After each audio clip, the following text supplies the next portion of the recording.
कहाँ राकेश जी थे? हम तो इंतजार कर रहे थे आपका। टिकैत साहब कहाँ रह गए थे? इस टाइम बेंगलोर में। अच्छा अच्छा, तो टिकैत साहब आंदोलन कर रहे हैं क्या? आंदोलन तो देश की जनता करेगी। ना दिखा दे तो हम मान जाएंगे हम के। हाँ टिकैत साहब, भाई जिस तरह की डील हो रही है, देश की जनता तो नाराज है। और इसका रिजल्ट आ जाएगा जब ये इल्जाम क्या क्या फसलें आएगी, उसका क्या असर पड़ेगा।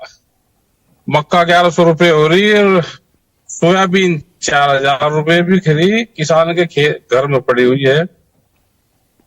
हाँ। और दूध के किसान का क्या हाल होगा।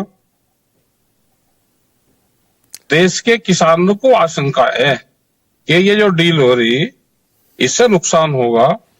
और डील सिद्धि भाई, चलो भारत की सरकार कुछ हाँ ना करे, कुछ बतावे, जवाब सवाब भी करे, तो सिद्धि अमेरिका हो रहे वही घोषणा कर रहा।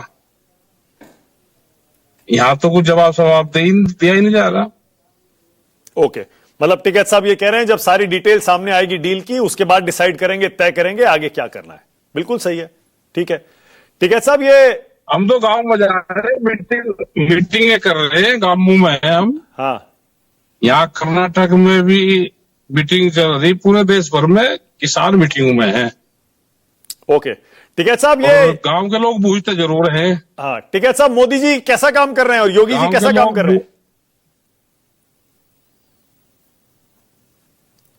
भाई किसी भी मुख्यमंत्री को फुल फ्लैश पावर दे दो तो काम तो करता है, जब पावर है ही नहीं तो क्या काम करेगा। काम पे पावर तो देनी चाहिए ना किसी मुख्यमंत्री को।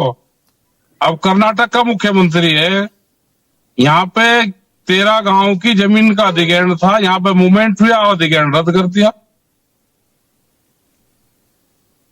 एयरपोर्ट के पास की बढ़िया जमीन जा रही थी, बहुत बढ़िया एग्रीकल्चर लैंड थी, पूरे यहाँ कुछ सब्जी पैदा होती है उसमें। तो मुख्यमंत्री अगर फुल फ्लैश पावर हो तो काम कर लगे। अभी तो सब ऊपर के दबाव से काम करते हैं। ठीक है, लेकिन वहां वो कुछ नहीं बैठा ना, गन्ने का है, बिजली के स्मार्ट मीटर है, पूरे देश भर में लग रहे, यूपी में भी लग रहे। मक्का का रेट वहां पे भी यही है, मध्य प्रदेश में भी 1100-1200 भी खरी।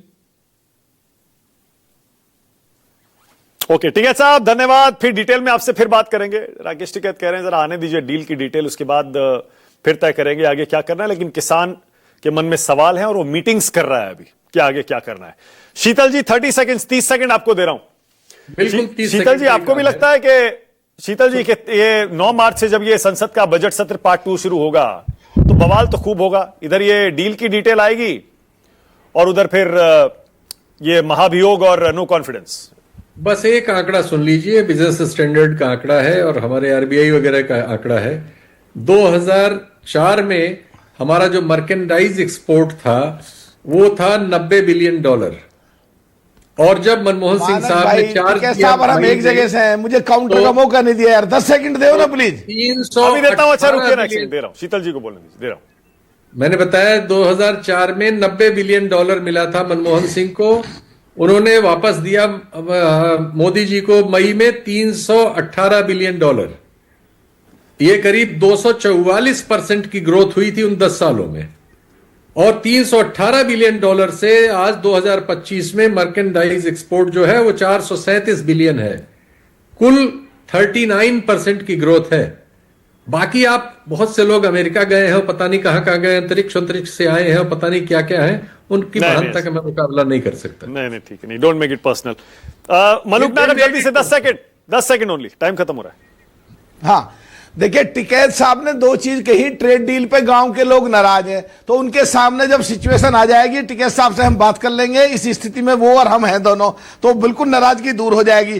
पर कर्नाटक सरकार के बारे में उन्होंने कहा किसानों की जबरदस्ती बढ़िया जमीन ले रही है, तो उस पर आपने एक भी टिप्पणी नहीं करी कि क्या कांग्रेस के प्रवक्ता इसका जवाब दे सकते हैं? अरे कर्नाटक में किसानों की जबरदस्ती सरकार क्यों छीन रही है? वापस लेना पड़ा, वापस हो गई। ऑल राइट, ओके, डिबेट खत्म, टाइम खत्म। बहुत बहुत धन्यवाद राष्ट्र की बात में आने के लिए। छोटा सा ब्रेक।